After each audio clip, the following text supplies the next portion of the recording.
এখানের যিনি বিধায়ক তার নাম দেবব্রত মজুমদার, তিনি তার বিধায়ক সময় থাকাকালীন ঠিক কি কি কাজ করেছেন, উন্নয়ন কতটা করেছেন, আমরা কথা বলে নেবো সাধারণ মানুষের সাথে। আপনি 109 নম্বর ওয়ার্ড যাবেন, এই মুহূর্তে যাদবপুর বিধানসভা সবচেয়ে বড় ওয়ার্ড, সবচেয়ে বেশি বুথ এবং সবচেয়ে বেশি জনসংখ্যা ওখানে। আপনি ওইখানে একবার যাবেন, দেখতে পাবেন ওখানকার রাস্তাঘাটের কি অবস্থা। থানা পুলিশগুলো সমস্ত সব তাদের আন্ডারে করে রেখে দিয়েছে, পুলিশের কাছে যাওয়া হচ্ছে, তার কোনো সুরাহা হচ্ছে না, কোনো কেস নিচ্ছে না। শুধু রাত্রিবেলা হলেই ওই বিভিন্ন সার্জেন্ট বিভিন্ন মোড়ে মোড়ে এই বাইকওয়ালাদের বিভিন্নভাবে ধরছে, ফাইন করছে, কিন্তু ট্রাফিক ব্যাপারটা ঠিক মতন কন্ট্রোল করতে আমি দেখিনি। রাজনীতির শিক্ষাকে একদম শেষ করে দিয়েছে, শিক্ষাঙ্গনে একদম কিচ্ছু নেই, দুর্নীতিতে ভরা।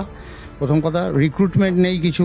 দেখুন, যাদবপুরের এখানটায় মানুষ পরিবর্তনের দিকে সাড়া দেবে, তার কারণ মানুষের পেটে এখন ভাতের অভাব, পেটে টান পড়ছে, সংসারে টান পড়ছে।